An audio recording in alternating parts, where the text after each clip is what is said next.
Bien, buenos días. Gracias, como siempre, por su presencia.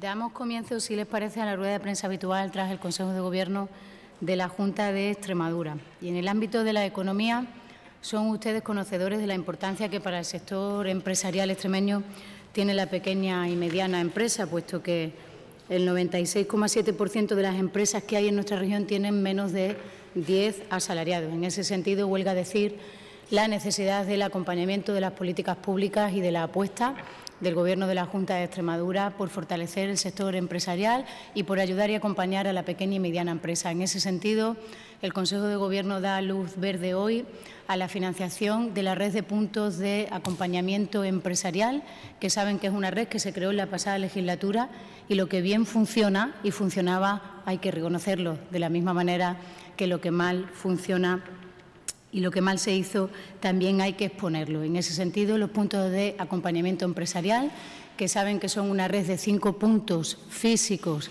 estáticos en las distintas ciudades de nuestra comunidad autónoma y uno itinerante para poder acercar también a poblaciones de menos población y más pequeñas este acompañamiento y este proyecto que se financia a través de Avante y que este año cuenta con 1.104.259 euros para garantizar su funcionamiento y que entendemos que está funcionando bien. Por darle algunos datos y entender esto que les digo de que están funcionando bien, en el año 2016 se atendieron un total de 5.683 personas, lo que supone un 543,31% más que en el año 12, cuando se inician esta red de oficinas, puntos de acompañamiento, de atención empresarial en nuestra región. Se han atendido a un total de 134 localidades, 17 comarcas y el dato global han sido 803 los usuarios en el año 2016. Por tanto, garantizar la financiación de un programa cuya principal misión es acompañar y facilitar, que esto es importante, a la hora de hacer cualquier trámite burocrático, el camino a aquellas personas que quieren, que son valientes, que se inician en un proyecto empresarial y, por tanto, en la creación de puestos de trabajo, que, como siempre les digo, es el esfuerzo máximo que ha de hacer este Gobierno para poder generar empleo en nuestra comunidad autónoma.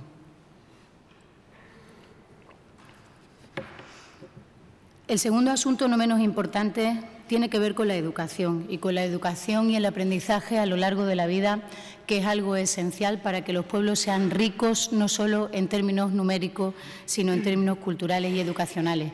Y en ese sentido, el programa de aprendizaje a lo largo de la vida, que tiene ya tantísimos años en nuestra comunidad autónoma, ve hoy renovado el esfuerzo y aprobamos la convocatoria destinada a conseguir la formación integral y el acceso universal y permanente a la formación por parte de aquellas personas que bien en su día las circunstancias no les permitieron formarse o a aquellos jóvenes que de manera precipitada y también equivocada abandonaron de manera prematura el sistema escolar y la educación formal. Saben que estos programas no están dentro de la educación reglada, pero sí que la consecución de este aprendizaje, el cursar estos programas de aprendizaje a lo largo de la vida, permite que esos alumnos y alumnas puedan acceder en el turno libre para obtener el título de la educación secundaria obligatoria. Por tanto, es un programa que ustedes conocen porque se viene desarrollando a lo largo de muchísimos años en nuestra comunidad autónoma. Tiene 2 modalidades. La modalidad A,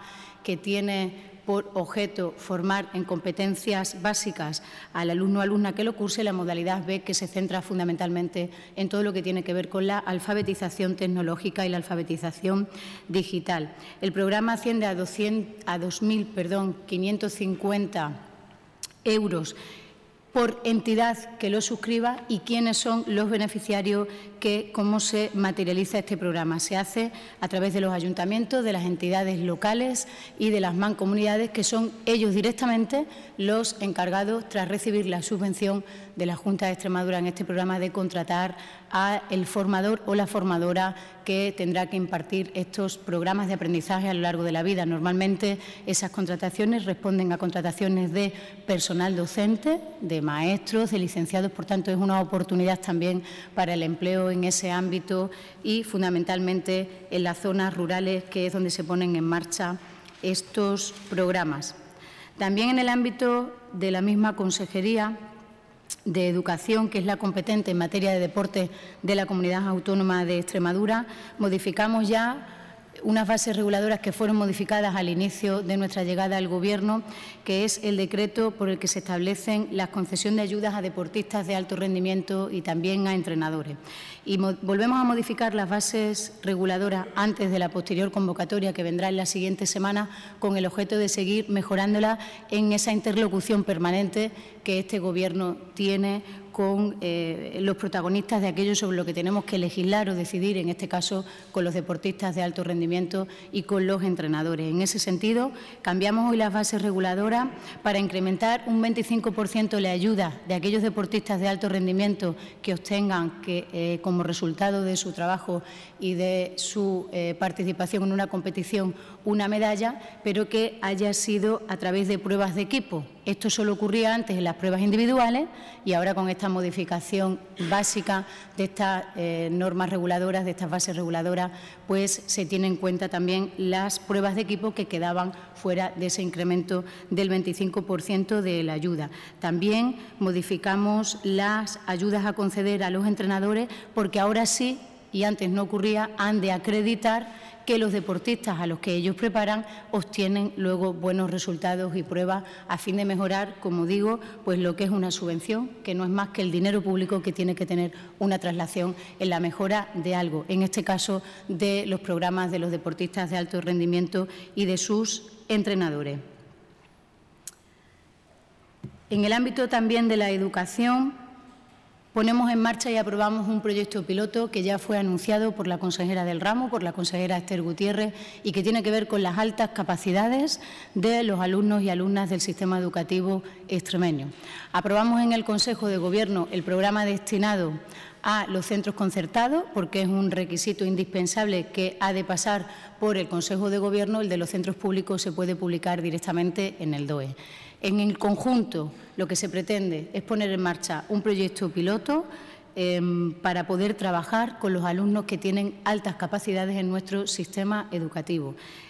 Los beneficiarios de este programa serán todos los centros educativos que imparten la educación secundaria obligatoria, es decir, 149. Dentro de esos 149 están los 18 concertados que hoy aprueba el Consejo de Gobierno como un requisito administrativo que ha de hacer, pero en definitiva este programa proyecta, tiene por objeto, está cofinanciado también por parte del Gobierno de España junto con los fondos CEAS que dispone la comunidad autónoma y tiene como objetivo trabajar con los alumnos que tienen altas capacidades en nuestro sistema educativo. Y en último o penúltimo lugar, porque quiero hacer también algunas consideraciones respecto de la festividad, por llamarlo de alguna manera, y celebración reivindicativa que tendrá lugar mañana, día 8 de marzo, Día Internacional de la Mujer.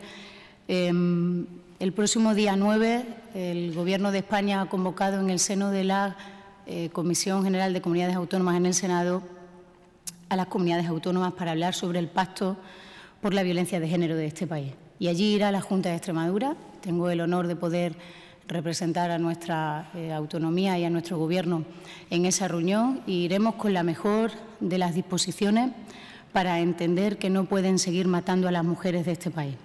Pero dicho esto, quiero poner en valor y en alza, porque ese es el valor de la política, el primer acuerdo que tuvo lugar en esta legislatura. Y el primer acuerdo que tuvo lugar en esta legislatura, en el Congreso de los Diputados, fue el acuerdo del conjunto de las fuerzas políticas de nuestro país, con representación en las Cortes Generales, para poner en marcha una subcomisión en el Congreso de los Diputados que tiene la difícil tarea de formalizar un pacto de Estado. Y un pacto de Estado no es solo que estemos de acuerdo en algo, que lo estamos, y es que tenemos que erradicar la violencia de género de la vida de nuestro país. Un pacto de Estado significa poner sobre el papel qué medidas el conjunto de las instituciones de este país ha de hacer para que no sigan matando a las mujeres. Y las medidas en política han de ir acompañadas siempre de presupuestos y de esfuerzos presupuestarios. Y en ese sentido, la Junta de Extremadura irá a la Comisión General de Comunidades Autónomas para decirle al Gobierno de España que si después de estar 5 años sin intervenir directamente en esta lucha contra la violencia de género, podremos esperarnos 2 meses más, señorías, para poder tener finalizados los trabajos de la subcomisión del Congreso de los Diputados, que nos digan al conjunto de las fuerzas políticas y también de las administraciones qué debemos cambiar en las normas de nuestro país, qué debemos prever, qué programas específicos hemos de poner y cómo se llama eso presupuestariamente en los presupuestos generales del Estado y del conjunto de las administraciones, para solo así, a través de las políticas públicas acompañadas de las necesidades presupuestarias, poder abordar un gran pacto de Estado que nos permita proteger a las mujeres de este país.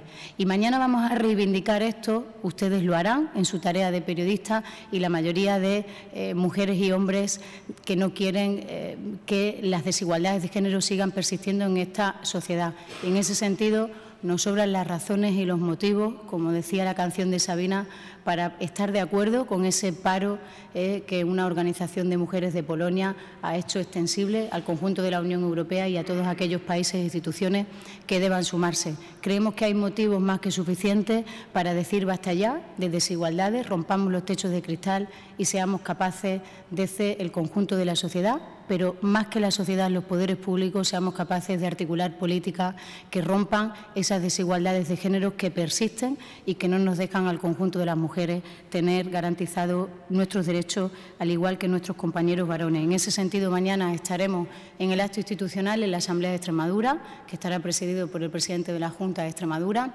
Firmaremos un compromiso con los alcaldes y entidades locales de nuestra región, porque esta región tiene una ley de igualdad entre hombres y mujeres y contra la violencia de género en Extremadura, que se aprobó en el año 2011 en la Asamblea de Extremadura y que tenemos la obligación, los poderes públicos, de desarrollar. Por eso mañana firmaremos con los alcaldes y con las entidades locales de nuestra región aquellos dos artículos, el artículo 7 y 8 de la ley extremeña, que dice cuáles son las competencias, cuál es el esfuerzo que las entidades locales, que los ayuntamientos han de hacer para promover la igualdad entre hombres y mujeres desde todos los ámbitos. Porque nada sirve que haya un Gobierno como este, el presidido por Guillermo Fernández Vara, que dijo al inicio que esta sería la legislatura de las mujeres y que lo está haciendo por la vía de los hechos. No solo se trata de una foto, se trata de un gesto, de que haya más mujeres en el Consejo de Gobierno que hombres. Se trata por la vía de los hechos. Ya hay en nuestra región más de 30 organismos que han cesado en sus funciones por no respetar la paridad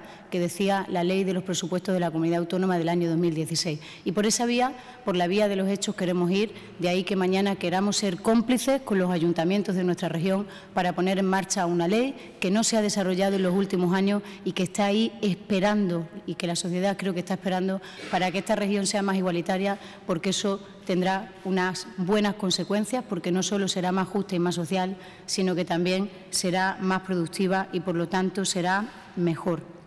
Y termino con los asuntos del Consejo de Gobierno. Hice este paréntesis porque el último asunto que quiero trasladarles es un asunto que tiene que ver con la Consejería de Medio Ambiente Rural, Políticas Agrarias y Territorio, y ya me permite de enlace para darle la palabra a mi compañera, la consejera de Medio Ambiente Rural, Políticas Agrarias y Territorio. Damos hoy luz verde, consejera, a un compromiso de gasto importante por parte de la Junta de Extremadura, tanto para su redacción como para las futuras acciones que se han aprobado en el plan de obra, y es que hoy la Junta de Extremadura declara de interés para la comunidad autónoma como zona regable singular la transformación en regadío de parte de la finca comunal del término municipal de Villanueva de El Fresno. El objetivo de esta medida es la puesta en marcha mediante riego por goteo de dicha zona, para lo cual se realizarán todas las futuras acciones que autoriza, como no podía ser de otra manera, la Ley Agraria de nuestra comunidad autónoma. La Junta de Extremadura, a través de su consejería, y cualquier duda a este respecto tenemos hoy aquí a la consejera, ha realizado diferentes estudios que demuestran la viabilidad técnica, económica, social y ambiental para la ampliación de la zona regable existente en estos momentos en Villanueva del Fresno, acreditando la disponibilidad de recursos hídricos suficientes para transformar 500 hectáreas de la finca comunal con una dotación de 6.000 metros cúbicos por hectárea y año para la implantación de futuros cultivos de frutales, de hueso y pepita, nogales y arándanos. En definitiva, para hacer desde el conjunto de la acción del Gobierno ese esfuerzo por generar empleo en nuestra comunidad autónoma y de hacerlo además en el sector agrario, que como saben es un sector determinante para la economía regional. Y ahora sí me sirve de enlace este asunto de transformación en zonas regables la finca mancomunal de Villanueva del Fresno, para darle la palabra a la consejera de Agricultura, que tiene hoy que trasladarle importantes anuncios sobre que quizás no es la palabra correcta, decisiones, y también por la vía de los hechos, como yo decía antes, refiriéndome a la igualdad, sobre la plataforma logística del suroeste europeo. Bueno, pues buenos días a todos y a todas. Gracias, Isabel. Yo, antes que nada, me sumo a unas palabras que la portavoz de la Junta de Extremadura, del Gobierno de la Junta de Extremadura, ha dicho. Las mujeres de Extremadura estaremos representadas por la portavoz en el Senado y, desde luego, las mujeres de Extremadura y muchos hombres decimos ni una menos y estamos siendo asesinadas por el hecho de ser mujeres.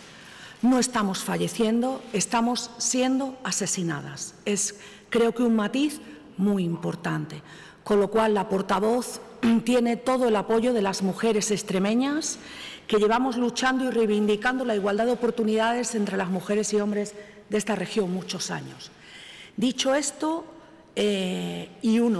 hoy, como ustedes saben, ha salido publicado en el Diario Oficial de Extremadura, y como a esta consejería nos encanta contestar con el Diario Oficial de Extremadura, la orden de subvenciones de la incorporación de jóvenes agricultores en el campo.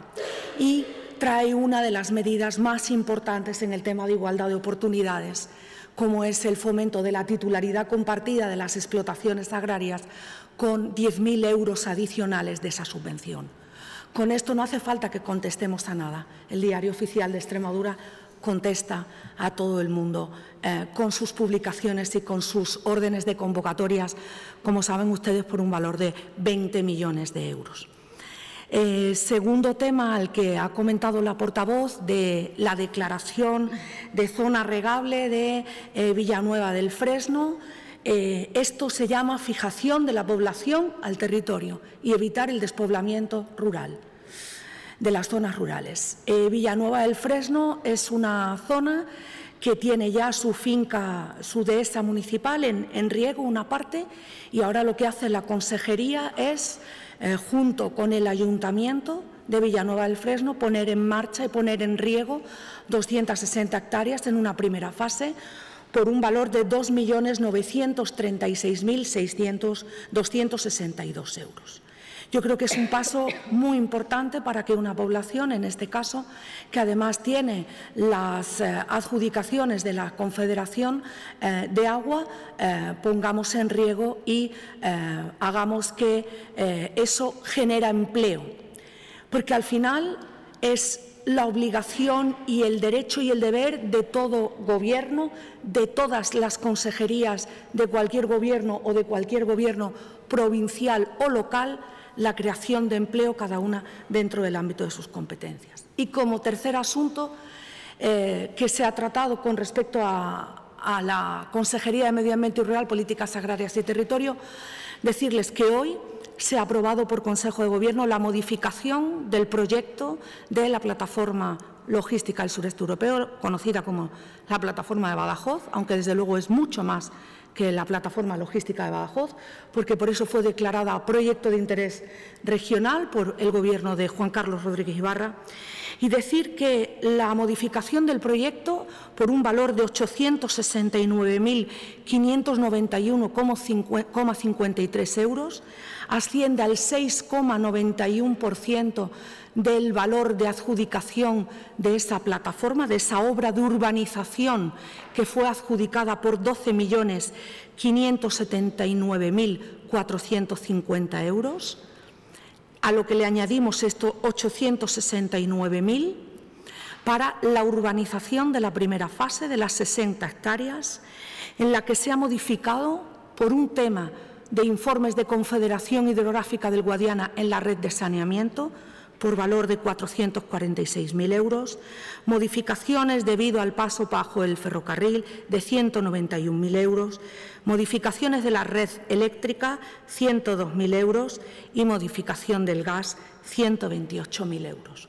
En total, 869.000 euros que, si no lo hubiéramos hecho, ese proyecto no hubiera podido comenzar, porque no estaba bien hecho el anteproyecto.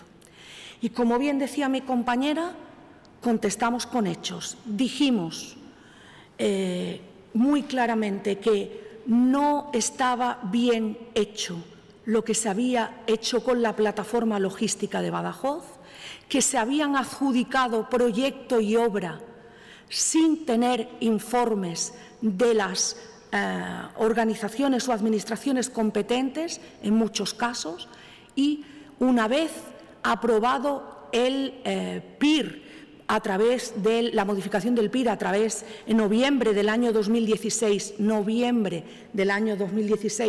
por el Ministerio de Fomento, la Consejería levanta la suspensión de ese contrato de proyecto y obra y es cuando tenemos que modificar el proyecto. Esto significa que hoy la empresa presentará en la Secretaría General de Cultura la parte para el estudio arqueológico para empezar las obras en breve espacio de tiempo. Firmaremos el acta de replanteo la semana que viene junto con la empresa y estamos en el proceso de aprobación del proyecto de reparcelación, con lo cual en muy corto espacio de tiempo las obras de la plataforma logística del sureste europeo comenzarán.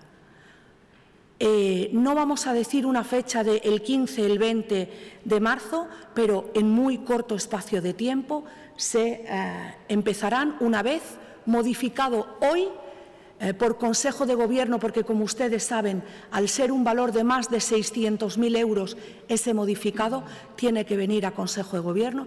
Hoy ha sido aprobado con todos los informes favorables y a partir de ahí nos quedan unos pequeños trámites ya con la empresa. Tiene que presentar también el aval sobre este modificado, que ya también lo está trabajando la empresa, y comenzarán las obras en muy breve espacio de tiempo.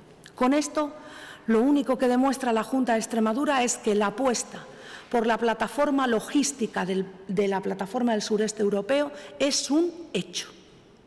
Y los hechos se demuestran trabajando y solucionando los problemas para poder comenzar las obras con seguridad jurídica para tanto la empresa como la Administración.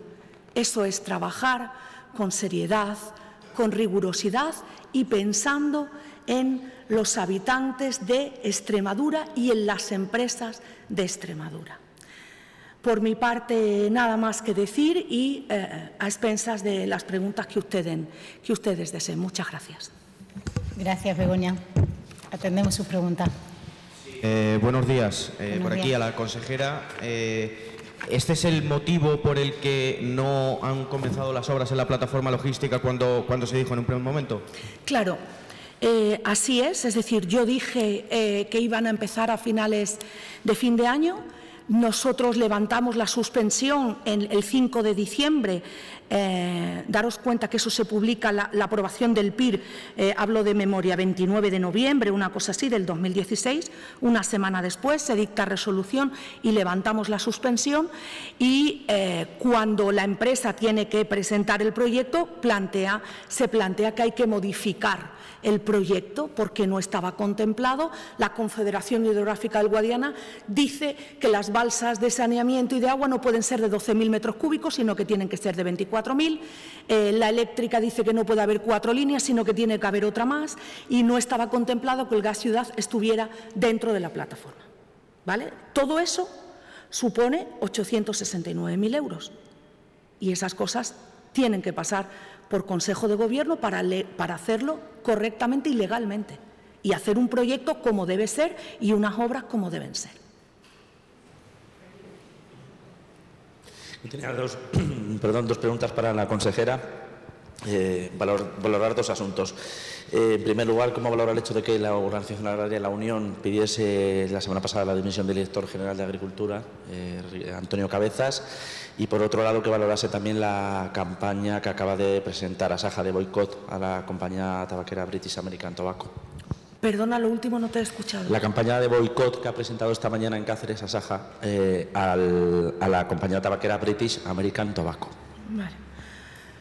Bueno, a la primera pregunta voy a hacer unas valoraciones de de todo el tema de las elecciones al campo cuando se produzcan las elecciones al campo. Las elecciones al campo sabéis que son el 12 de marzo y desde la Consejería lo que sí hacemos es un llamamiento a que los agricultores y agricultoras de esta región acudan a votar como participación democrática después de 15 años en el campo. Y cuando la semana que viene tengamos los resultados definitivos de las elecciones al campo, haremos las valoraciones. Yo, desde luego, las voy a hacer, lo tengo muy claro, pero una vez producidas elecciones al campo.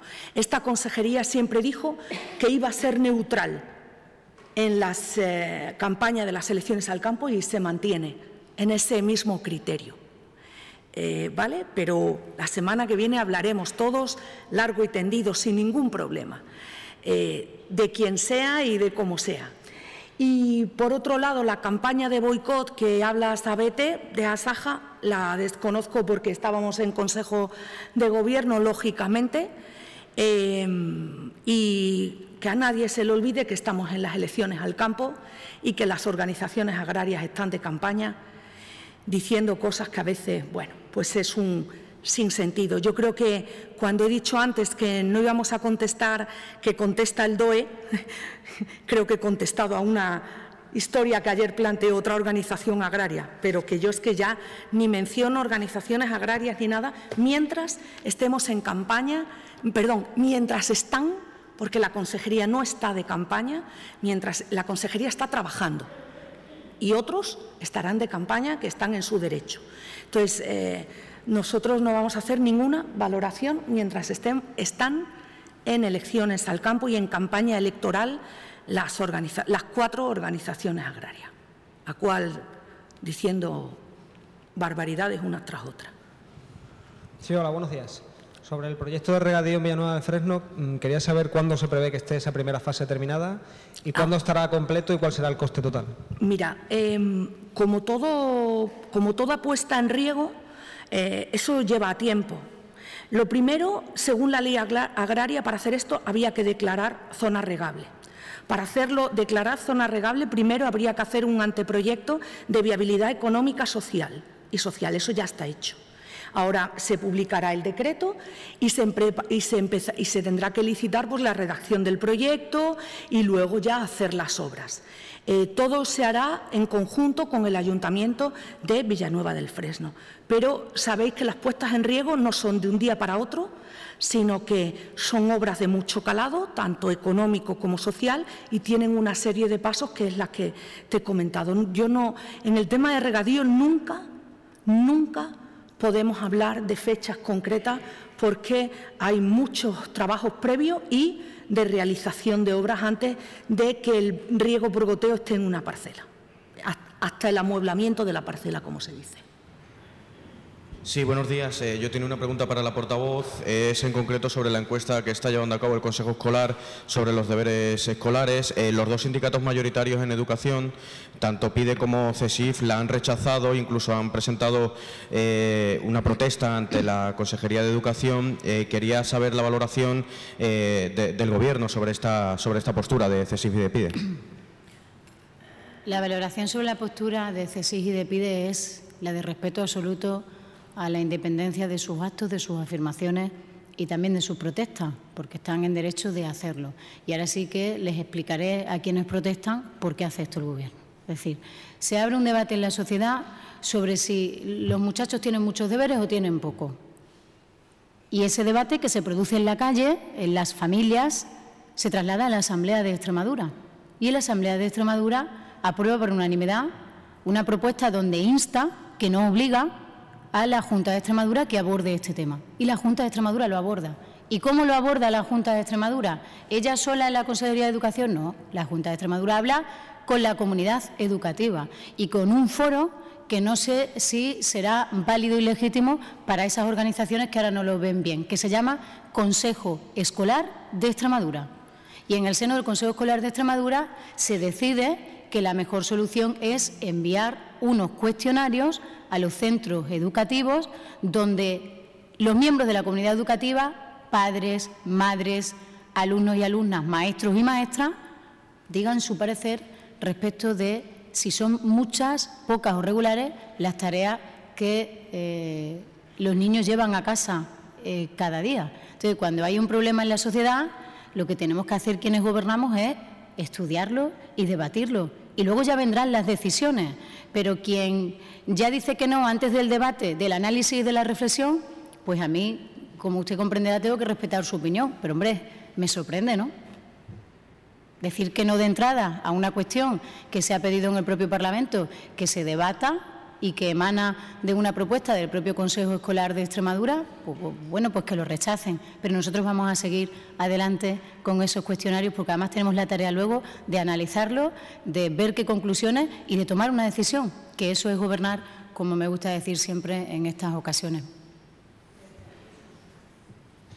Hola, buenos días. Buenos días. También para la portavoz, en materia de educación, este jueves está convocada una huelga para toda la comunidad educativa en la que como principal elemento se plantea la necesidad de derogar la LOMCE después de que haya pasado por el Congreso a través de una propuesta del PSOE que puede que ahora ha sido recurrida por el Gobierno central.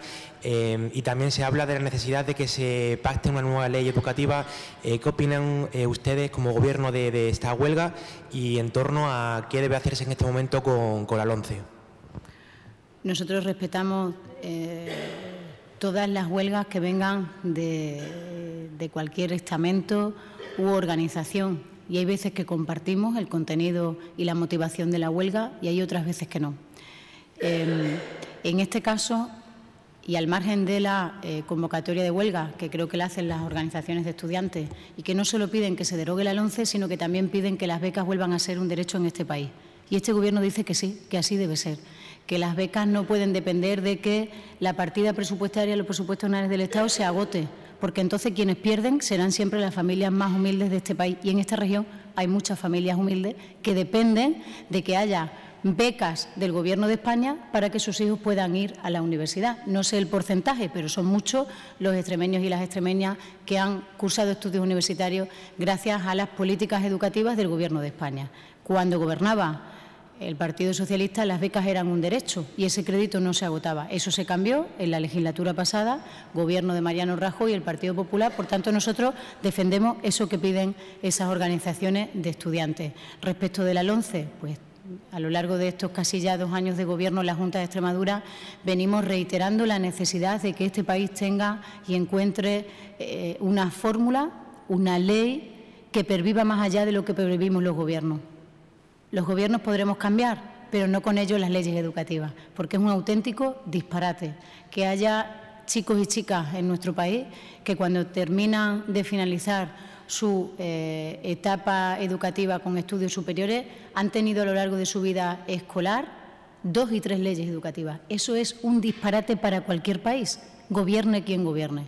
Por tanto, en esta apasionante y buena legislatura con ausencia de mayoría absoluta a quienes han gobernado tomando decisiones como esta de una ley educativa, la LOMCE, en contra del conjunto de la comunidad educativa, pues creemos desde la Junta de Extremadura que es una magnífica oportunidad para ser capaces de alcanzar un pacto de Estado por la educación.